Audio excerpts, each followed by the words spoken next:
Crazy movie review. Soham Shah ने film को आगे बढ़ाया, लेकिन क्लाइमेक्स में बाधा आई। Crazy movie review. Soham Shah ने एक मनोरंजक सोलो एक्टिंग के साथ क्रेजी का नेतृत्व किया, लेकिन क्लाइमेक्स में बाधा आई। फिल्म कहानी, अभिनय और संगीत के मामले में बेहतरीन है, फिर भी इसका मेलोड्रामेटिक अंत कुछ दर्शकों को निराश कर सकता है। फिल्म क्रेजी को विस्तृत कहानी के साथ अच्छी तरह से शूट किया गया है। सोहम शाह ने इस आकर्षक फिल्म में एक अभिनेता और निर्माता के रूप में शानदार अभिनय किया है। अनुभवी अभिनेताओं द्वारा वॉइस ओवर कथा को और अधिक विस्तृत बनाता है। ऐसे समय में जब हम सभी कम होते ध्यान अवधि के संकट से जूझ रहे हैं, गिरीश कोहली और सोहम शाह को एक ही चरित्र पर केंद्रित एक पूर्ण फीचर फिल्म का निर्देशन करने के लिए बधाई। हालांकि वे आपको नायक द्वारा शुरू की गई 90 मिनट की सवारी के दौरान बांधे रखने में कामयाब होते हैं, लेकिन वे कभी भी अपेक्षित एड्रेनलिन रश देने के लिए पर्याप्त गियर नहीं बदलते हैं। डॉ अभिमन्यु सूद एक असफल सर्जरी के लिए मुकदमा दायर किए जाने के बाद अपने करियर को बचाने के लिए समय के खिलाफ दौड़ रहे हैं। जैसे ही वो अपनी पेशेवर प्रतिष्ठा को बचाने के लिए संघर्ष करता है, उसे एक चौंकाने वाला कॉल आता है। उसकी बेटी का अपहरण कर लिया गया है।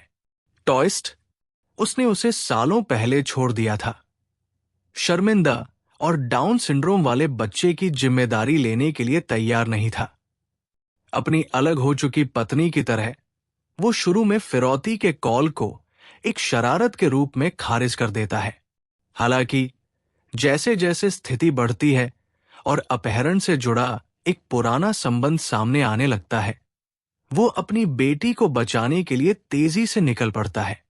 बिना किसी स्पॉइलर के निर्माताओं द्वारा बनाए गए गति के बावजूद क्लाइमेक्स काफी निराशाजनक है, जो एक बुरा स्वाद छोड़ता है। क्रेजी अपने रहस्यमय एक्ट के साथ शायद हमारे स्कूल के दिनों से अनसुलझे बीजगणितीय अज्ञात को दर्शाता है। एक अच्छी तरह से शूट की गई और अच्छी तरह से इरादा की गई फिल्म है। कहानी कहने में विस्तार पर ध्यान देना सराहनीय है, चाहे वो फोन पर संपर्कों को सहेजने का विचित्र तरीका हो, वरिष्ठ डॉक्टर को व्हाइट कोट, वकील को ब्लैक कोट, आप समझ गए होंगे, या पूर्व पत्नी की कॉलर ट्यून जो सूक्ष्म रूप से उसके दुख और विश्वासघात को दर्शाती है, जो गहरे हास्य का स्पर्श जोड़ती है। कलाकारों में टीनू आनंद, शिल्पा शुक्ला और निमिषा सज्जन जैसे अनुभवी कलाकार होने के बावजूद उनकी उपस्थिति वॉइस ओवर तक ही सीमित है, जो कहानी को चतुराई से आगे बढ़ाती है। उनके शानदार अभिनय से आपको उनकी बातचीत में मूक दर्शक जैसा महसूस होता है। इस बीच डॉक्टर अभिमन्यु जिस कार को चलाते हैं, वो कहानी का ही एक विस्तार बन जाती है, जो समय के साथ दौड़ते हुए उनके घुटन और उथल पुथल को दर्शाती है। दो बेहतरीन दृश्य वास्तव में फिल्म को ऊपर उठाते हैं। सबसे पहले, जब अभिमन्यु अपनी बेटी को बचाने के लिए दौड़ता है, तो उसे एक पंचर टायर की अप्रत्याशित चुनौती का सामना करना पड़ता है। इसे बदलते समय अपहरणकर्ता उसे ये बताने के लिए कॉल करता है कि उसकी बेटी को पैनिक अटैक आ रहा है। एक मनोरंजक क्षण में वो न केवल अपहरणकर्ता को बताता है कि उसे कैसे शांत किया जाए, बल्कि एक ही बार में अपने कनिष्ठ सहयोगी की एक महत्वपूर्ण सर्जरी में आभासी रूप से सहायता भी करता है। ये दृश्य दबाव में मानव मन की पूर्ण तन्यकता को शानदार ढंग से प्रदर्शित करता है। दूसरा, एक संबंधित क्षण तब होता है जब नायक खुद को ट्रैफिक में फंसा हुआ पाता है। सरासर चिड़चिड़ाहट, हताशा और घबराहट इतनी वास्तविक लगती है कि आप खुद को अपने माथे से काल्पनिक पसीना पोंछते हुए पा सकते हैं।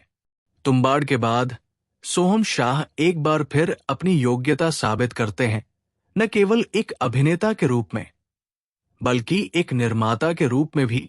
नई फिल्म निर्माताओं का समर्थन करते हुए जो अनूठी कहानियां बताने के लिए उत्सुक है। पूरी फिल्म में आपको बांधे रखने के अलावा वो स्क्रीन पर भी शानदार दिखते हैं।